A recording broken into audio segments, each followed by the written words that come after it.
शुरू। अपनी भावनाओं को परिस्थिति के अनुसार नियंत्रित व निर्देशित कर, पारंपरिक संबंधों का विवेकानुसार और सामंजस्यपूर्ण तरीके से प्रबंधन करने की क्षमता भावनात्मक बुद्धिमत्ता कहलाती है। पाई यह मूल रूप से अपनी भावनाओं को पहचानने और प्रबंधित करने तथा दूसरों के मनोभावों को समझकर उन पर नियंत्रण करने की क्षमता है।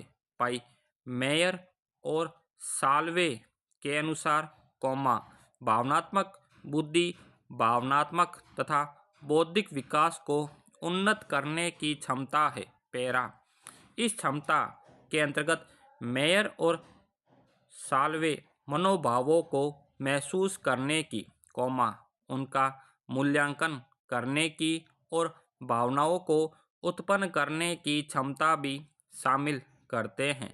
पाई इन अमेरिकी मनोवैज्ञानिकों के अनुसार इन क्षमताओं अर्थात भावनात्मक बुद्धि के द्वारा ही व्यक्ति मनोभावों तथा भावनात्मक ज्ञान को समझ पाता है। पाई साथ ही अपनी भावना को भी नियमित व निर्देशित कर पाता है।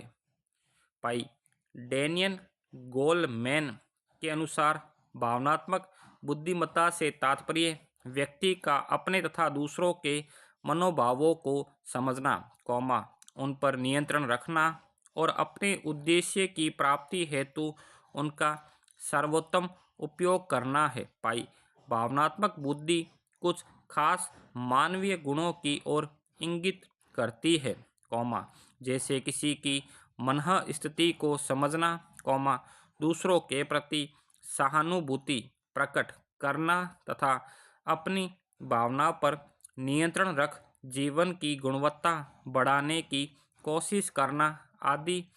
पाई पेरा भावनात्मक बुद्धिमत्ता शब्द सर्वप्रथम येले विश्वविद्यालय के दो सहकर्मियों पीटर साल्वे और जॉन मेयर द्वारा 1990 में प्रतिपादित किया गया, परंतु इस पद को व्याख्यातित करने का श्रेय प्रसिद्ध अमेरिकी मनोवैज्ञानिक डेनियल गोलमैन को जाता है। पाई डेनियल गोलमैन ने अपनी बहुचर्चित पुस्तक में इमोशनल इंटेलिजेंस को विस्तार रूप से समझाया है। पाई भावनात्मक बुद्धि अथवा समझ की सार्थकता इस बात में है कि इसके माध्यम से मानवीय संबंध स्वस्थ और बेहतर बनाए जा सकते हैं। पाई साथ ही इसकी महत्ता इस बात में भी है कि इसके सहारे जीवन से जुड़ी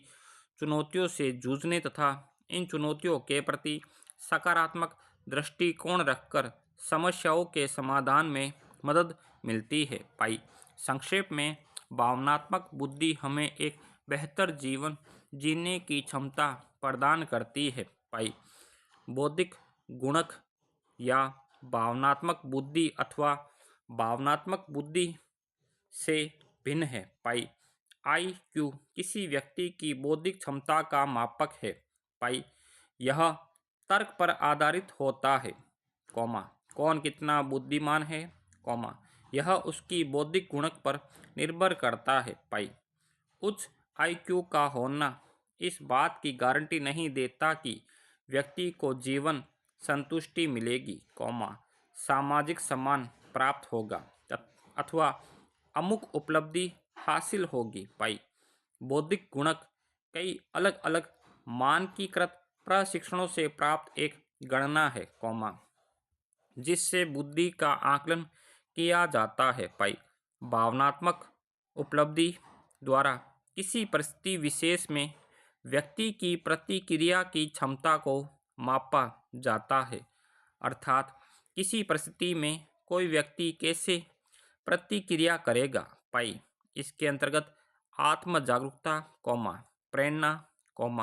सहानुभूति, आत्म प्रबंधन जैसे मूल्यों का संचालन होता है। पाई भावनात्मक उपलब्धि द्वारा किसी परिस्थिति विशेष में व्यक्ति की प्रतिक्रिया की क्षमता का मापन होता है। पाई यानी किसी परिस्थिति में कोई व्यक्ति कैसे प्रतिक्रिया करेगा, कॉमा यह उसके आईक्यू पर निर्भर करेगा। आईक्यू मनुष्य तथा पशु दोनों में होता है, कॉमा जबकि मनुष्य उसका उपयोग पशुओं की अपेक्षा कुशल ढंग से करता है। पाई आईक्यू द्वारा व्यक्ति की भावनात्मक योग्यताओं का मान होता है। पाई अतः किसके पास कितनी आईक्यू है, कॉमा इसकी जांच प्रशिक्षणों द्वारा संभव है। पाई अध्ययनों से यह ज्ञात हुआ है कि उच्च आईक्यू भविष्य की क्षमताओं का बेहतर व विश्वसनीय सूचक है, कॉमा इसके माध्यम से जीवन के तनावों, कॉमा संघर्षों में सफलतापूर्वक रक्षा संभव है।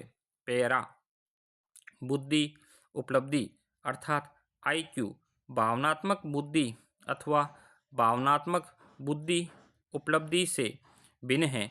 आईक्यू किसी व्यक्ति की बौद्धिक क्षमता का मापक है, कॉमा यह तर्क पर आधारित होता है। पाई कौन कितना बुद्धिमान है यह उसकी आईक्यू पर निर्भर करता है। पाई उच्च आईक्यू का होना इस बात की गारंटी नहीं देता कि व्यक्ति को जीवन संतुष्टि मिलेगी, सामाजिक सम्मान प्राप्त होगा अथवा अमुक उपलब्धि हासिल होगी।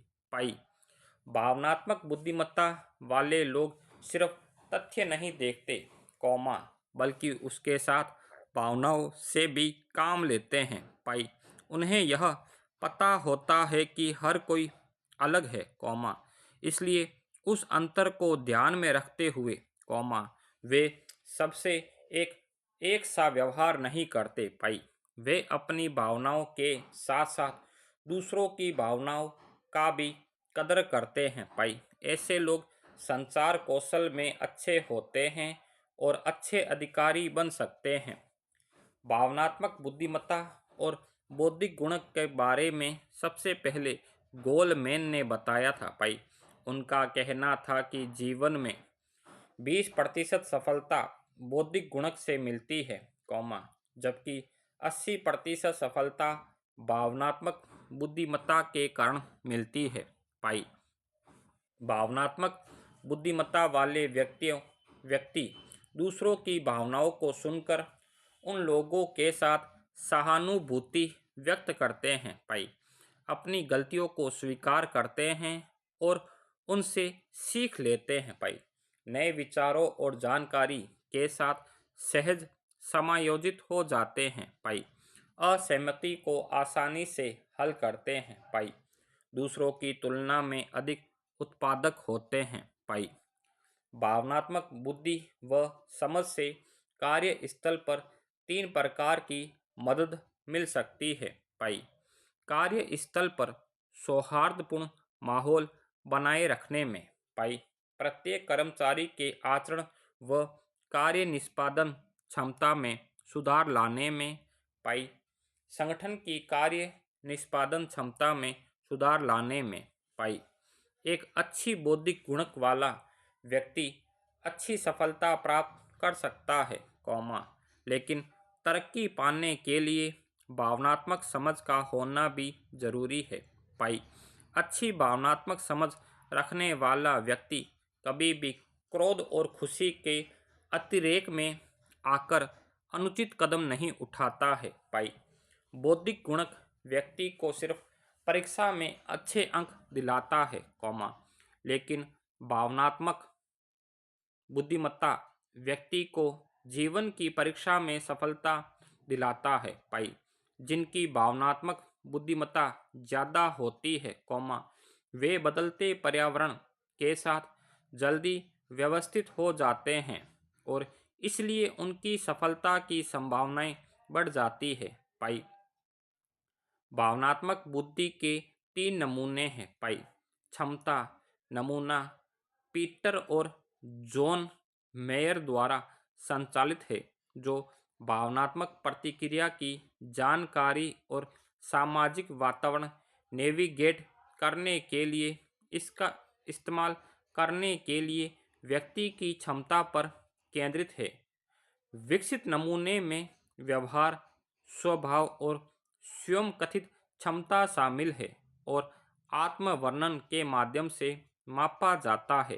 पाई आखिरी नमूना एक क्षमता और विशेषता का मिश्रण है। पाई यह डेनियल गोलमैन द्वारा विकसित नमूना, भावनात्मक बुद्धि को कौशल और विशेषताओं की सारणी के तौर पर परिभाषित किया है, जो नेतृत्व के प्रदर्शन के लिए मार्ग का काम करता है। स्टॉप।